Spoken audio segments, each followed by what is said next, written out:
The resultant of two vectors P and Q is R. If Q is doubled, the new resultant is perpendicular to P, then R equal to।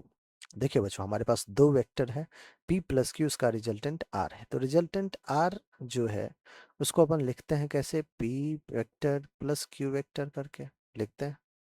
अब नया जो resultant है, late से R dash कह देता हूं मैं, वो हो जाएगा P vector plus 2 times of Q vector, क्योंकि Q को आपने डबल किया है। अगेन एक और स्टोरी दिया हुआ है कि new resultant is perpendicular to P. अब new resultant that is R dash अगर परपेंडिकुलर है बच्चों पी वेक्टर के, तो परपेंडिकुलर है तो दोनों का डॉट प्रोडक्ट क्या होना चाहिए, जीरो होना चाहिए। तो आप कह सकते हो कि सर फिर तो आर डैश का डॉट ले लोगे पी वेक्टर के साथ, वो तो आपको जीरो देगा। हाँ भाई जीरो देगा। आर डैश है कितना बच्चों, पी प्लस 2 क्यू, इसका डॉट ले लीजिए पी के साथ, जीरो देना चाहिए। ठीक है, P dot P P A square plus का 2 Q dot P is equals to zero. बच्चों मैं क्या कहता हूँ, यहाँ से आप ना क्यू डॉट पी लिख लो। क्यू डॉट पी क्या हो जाएगा, माइनस का पी स्क्वायर बाय 2। एक कहानी यहाँ समझ में आ गई हमें।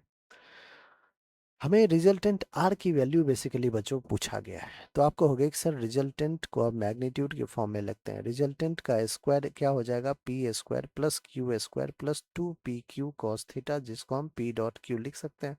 याद है ना बच्चों, R equals to under root of करके लिखते थे, वही चीज है यहाँ पे।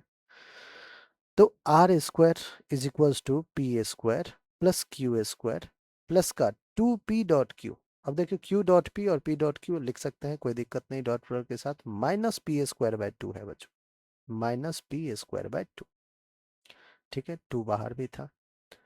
क्या इस 2 ने इस 2 को कैंसिल किया, क्या प्लस पी स्क्वायर ने माइनस पी स्क्वायर कैंसिल किया, क्या आर स्क्वायर क्यू स्क्वायर के इक्वल आ गया, तो क्या आर जो होगा वो भी क्यू के इक्वल होगा। Magnitude of R is equal to magnitude of Q, और वो कौन सा ऑप्शन है बच्चों, ऑप्शन नंबर सी हमारा बिल्कुल करेक्ट आंसर है।